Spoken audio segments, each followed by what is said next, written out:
This is FNGR, and this is going to be the first of what will hopefully be a two-part series focusing on our community's best analysis and fan reviews. I'm including Anthony C. I love Kim Possible a lot, Drowning in Horseshoes, and Silver Quill. Now, you may ask why I'm doing this. Just to rattle off a few reasons. I wanted to practice editing. I had something I needed to do, or rather keep myself busy at work.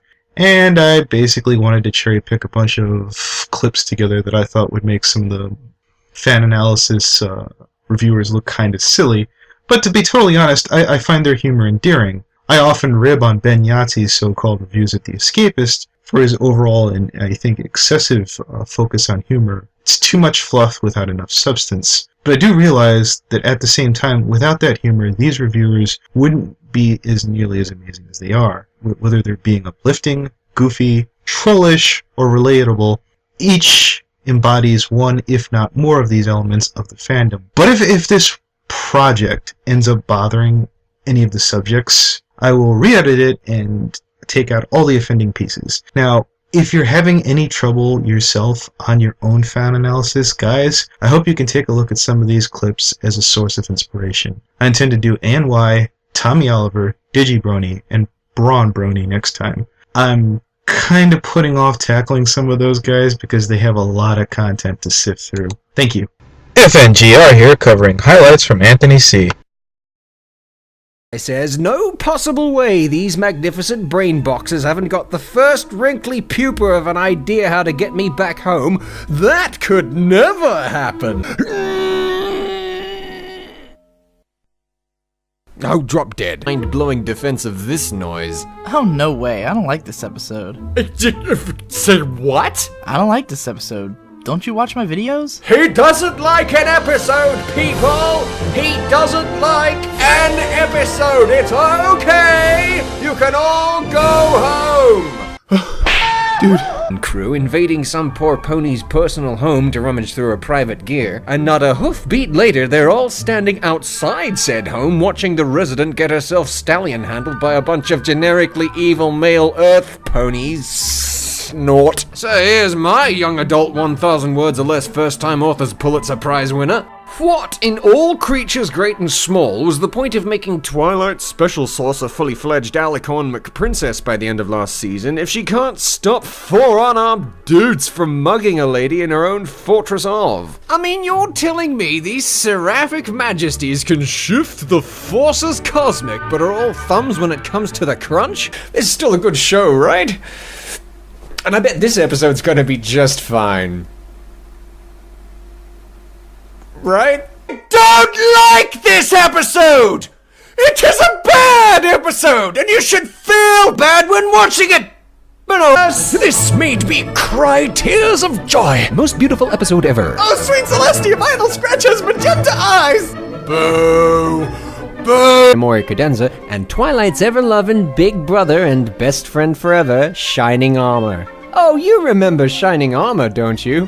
Boy, I'd be hard-pressed to think of a single episode from the last 2 years Twilight spent in Ponyville where she didn't rave on about this amazing stallion. Ugh. Right up to Shining Armor and tell him so. And it's here that we learn the most important fact of the entire series. Number 1.5, Twilight's brother is a dude. What? Dude, I love this guy! He's totally like the most relatable character. Reveals that this Princess Mia More Cadenza person has been Princess Cadence the whole time. Oh, you remember Cadence, don't you? Boy, I'd be hard-pressed to think of a single episode from the last 2 years Twilight spent in Ponyville where she didn't rave on about this amazing mare. What now? You skipped the thing, dude. The thing? Twilight first suspects Cadence when... I am aware of a certain schoolyard rhyme featured in this episode. When... And that a few members of the fandom find its manic dance-related antics amusing. Sunshine, sunshine. And that you might be tempted to try it if you're a complete idiot. Sunshine, sunshine. Because it's so stupid. Ladybugs wake. Sunshine, sunshine, ladybugs wake. Clap your hooves and do a little shake. Yeah? Fake Cadence is kind of an idiot. Well, you know, funny you should mention that. Number 2. Fake Cadence is an idiot. Who then dramatically reveals herself as the evil, unnamed ruler of the Changelings, while Princess Celestia goes out for coffee. The Queen, later revealed as Queen Chrysalis, then begins to monologue about how she's been siphoning away love from Shining Armor, who himself is now under her direct control, somehow, and her Changeling army is, right now, chipping away at his magical shield. Celestia returns from her coffee break in time to call Changeling strategy known as just stand there and let your enemy get away, with releasing the captive White Mage, who then proceeds to heal the guy who can cast the protection shield against her, though he would fail to do so but for the power of Cadence's love. And it's here we get this bunk. My power is useless now. I don't have the strength to repel them. My love will give you strength. What a lovely but absolutely ridiculous sentiment. Ridiculous sentiment? Oh boy. So your entire race of Whoozits gains strength from the pilfered love of others, a method of attaining power you just utilized to vanquish Celestia, but when someone else tries the exact same thing right in front of you, it's a ridiculous sentiment? Okay, which leprous bonobo monkey's responsible for this noise? Quick, someone dispatch the EPA to Hasbro. Halliburton's obviously been shale fracking nearby, and the gas has gotten to Studio B! Cadence's mystical beams of glowy love radiation were able to save the day. It's only because A, Chrysalis just stands there and lets her for some baffling reason, and B, Cadence was released from prison. And how did that come to pass? Because Twilight busted her out. Exactly, after being put there herself for hectoring the fake Cadence so much. Love didn't save the day, Twilight's mistrust did. There's your moral. Kids, if you suspect someone you love has fallen prey to an emotional leech, then never stop doubting them. Oh, come on! No, to which Cadence responds by brutally murdering her by magical melting. The end. This is FNGR here, now covering MLP's #1 fangirl. I love Kim Possible. Is the Word of God. Of the season because McCarthy had to come in and kill all my hopes and dreams. And I just sit in a room, alone, and stare at a wall, and slowly contemplate my existence. Yeah, and then...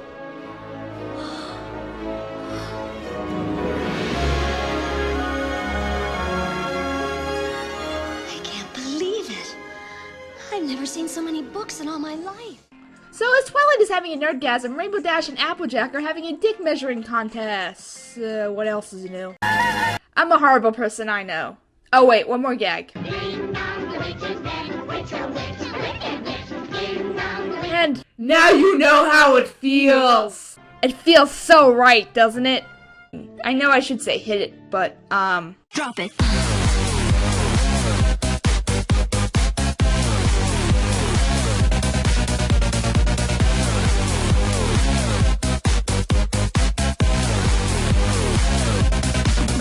Yeah.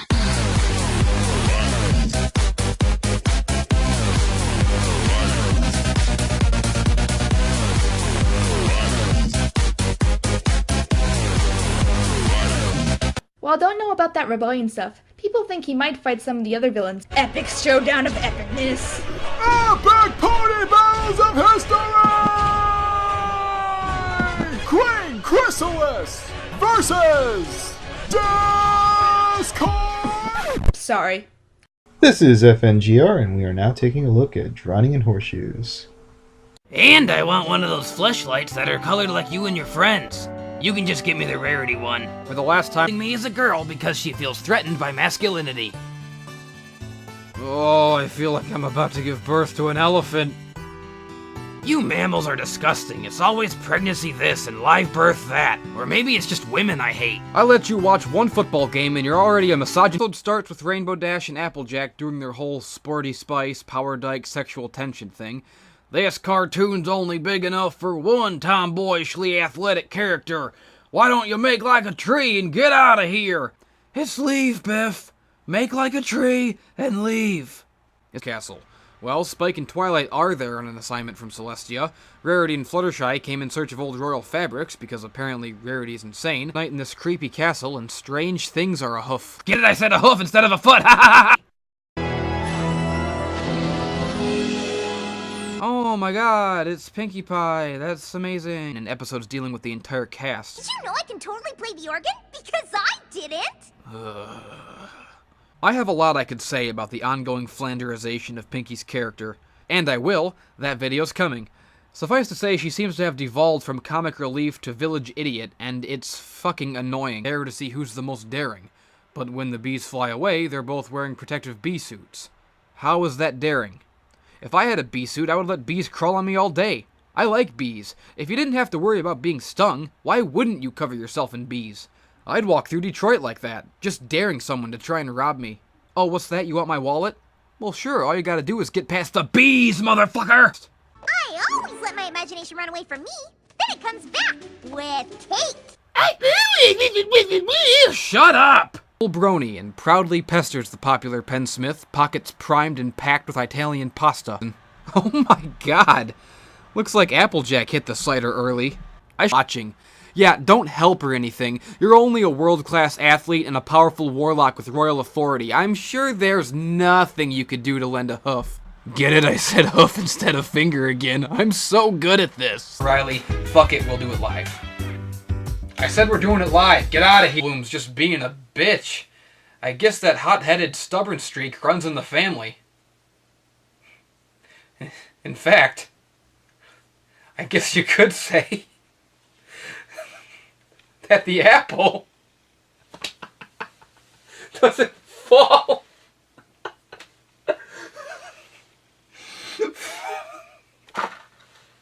far from the tree. This is FNGR, and I would like to proudly introduce you to Silverquill for those of you who don't already know him. This is some of his best work. I brought up in my princess debate video, starting with Twilight being a princess. And I already feel like I'm missing something. Oh, well, there's still the stereotype that every little girl wants to be a princess. I don't know if it's every pony's dream. Huh, how about Twilight the Alicorn? Elder Princess But I hope you know that I will always be here if you need me. Civilian Pony. Princess Twilight will know! The main five? The Summer Sun celebration may have brought us together, but it's something much bigger that'll always keep us connected. How far into the episode did I get? For real?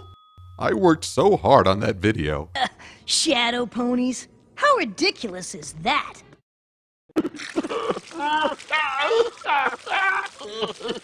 Oh, come on, Sombra. He didn't mean it. Spike's just a little cranky because Twilight completely disregarded his safety.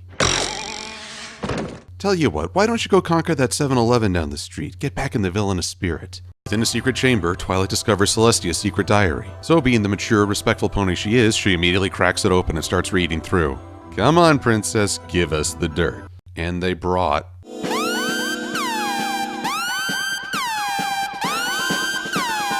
Angel Bunny! These little guys amount to nothing. Though right now I wouldn't shed any tears if a rolled up newspaper came into play. Now scram! So what did I think of Season 4's first normal episode? Whoa, hey! Fortunately, this will be the last episode I review because I'm about to frickin' die! What the? Sombra, you saved me! And you're a night shift manager now? That means you get to be a tyrannical despot and collect a paycheck. Good for you! Properly proposed.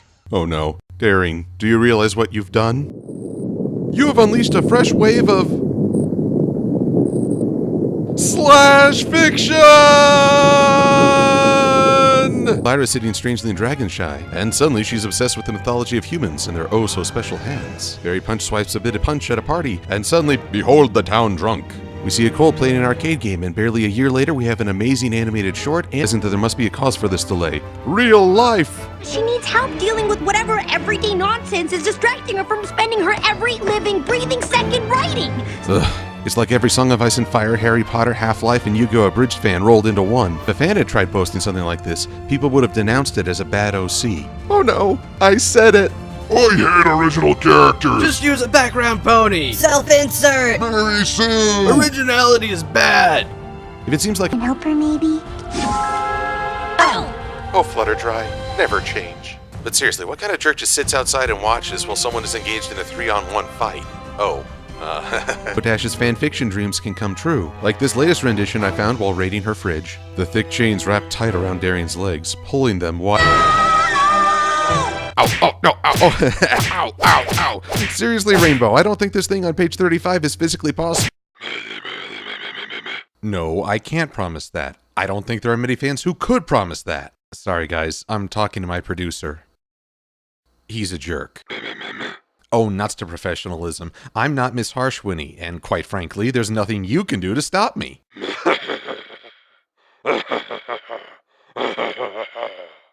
Did you just do to me? You installed a what? When?